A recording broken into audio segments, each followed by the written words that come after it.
Est-ce que le peuple de Dieu sera-t-il protégé durant les 7 dernières plaies? La réponse dans quelques instants.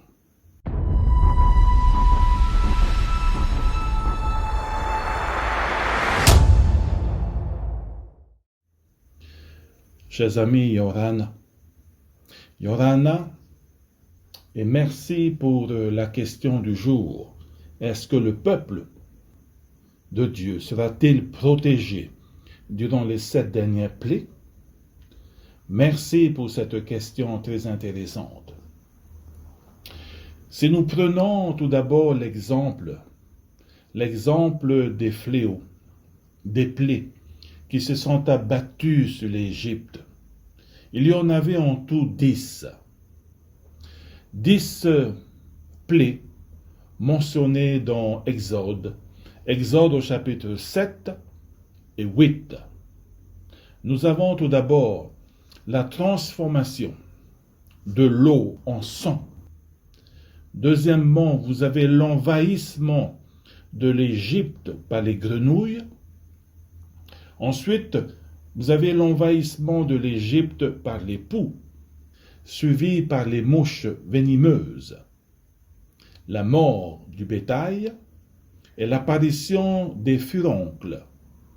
Vous avez ensuite l'orage de grêle, l'envahissement du pays par les sauterelles et, neuvièmement, les ténèbres pendant 3 jours, pour terminer par la mort des premiers-nés.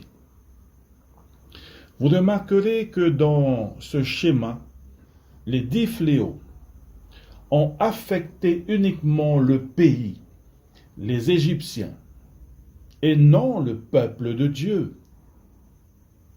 Concernant les 7 fléaux, mentionnés dans le livre de l'Apocalypse au chapitre 15, ces fléaux seront déversés à la fermeture de la porte de la grâce, sur ceux qui, comme Pharaon, auront endurci leur cœur. À ce point-là, les gens auront fait leur choix, soit pour Dieu, soit pour Babylone.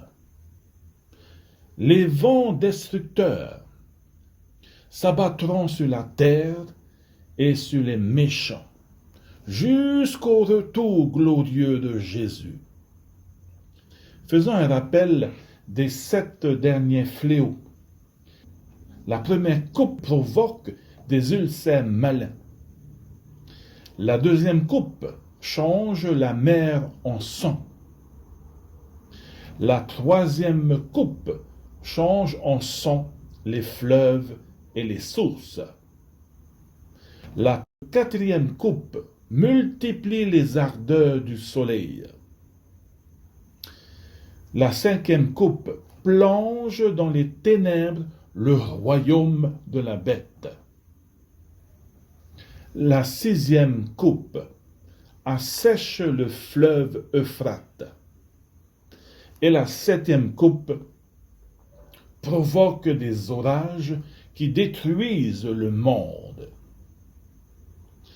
Laissez-moi, chers amis, vous donner une évidence biblique, un texte biblique qui nous rassure que Dieu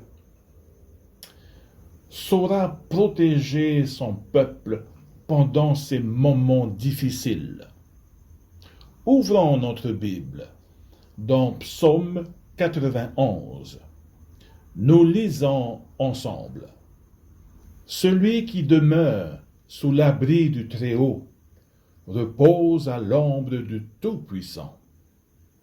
Je dis à l'Éternel, mon refuge et ma forteresse, mon Dieu en qui je me confie, car c'est lui qui te délivre du filet de l'oiseleur, de la peste et de ses ravages. Il te couvrira de ses plumes, et tu trouveras un refuge sous ses ailes. Sa fidélité est un bouclier et une cuirasse. Tu ne craindras ni les terreurs de la nuit, ni la flèche qui vole de jour, ni la peste qui marche dans les ténèbres, ni la contagion qui frappe en plein midi. Que 1000 tombent à ton côté et 10 000 à ta droite. Tu ne seras pas atteint. De tes yeux seulement tu regarderas et tu verras la rétribution des méchants. Car tu es mon refuge, ô Éternel. Tu fais du Très-Haut ta retraite. Aucun malheur ne t'arrivera, aucun fléau n'approchera de ta tente, car il ordonnera à ses anges de te garder dans toutes tes voies. Ils te porteront sur les mains, de peur que ton pied ne heurte contre une pierre. Tu marcheras sur le lion et sur l'aspic, tu fouleras le lionceau et le dragon, puisqu'il m'aime. Je le délivrerai, je le protégerai, puisqu'il connaît mon nom. Il m'invoquera et je lui répondrai. Je serai avec lui dans la détresse, je le délivrerai et je le glorifierai. Je le rassasierai de longs jours et je lui ferai voir mon salut. Chers amis, si nous faisons de l'Éternel notre refuge, aucun fléau n'approchera de nous. Lorsque la porte de la grâce se fermera, Dieu ne permettra jamais que le diable nous attaque physiquement. Aucune plaie ne s'approchera de notre demeure. Nous serons protégés par Dieu. Il envoiera ses anges pour nous garder. Ils nous porteront dans leurs mains pour que nos pieds ne heurtent une pierre. Ils apporteront à manger à ceux qui auront faim et à boire à ceux qui auront soif. Oui, ça sera une période très difficile, mais gardons espoir. Gardons notre esprit concentré sur Dieu. Il sera notre refuge, il sera notre force. Les montagnes seront ébranlées, les îles disparaîtront, les grandes villes seront détruites, mais gardons nos yeux fixés sur le Dieu Tout-Puissant. Vous savez, aujourd'hui, plusieurs aiment regarder à gauche ou à droite et perdent ensuite la foi. Chers amis, apprenons à rester concentrés sur Jésus. Si aujourd'hui, les problèmes simples de la vie nous déroutent de la foi, qu'en est-il des choses sérieuses qui s'abattront demain?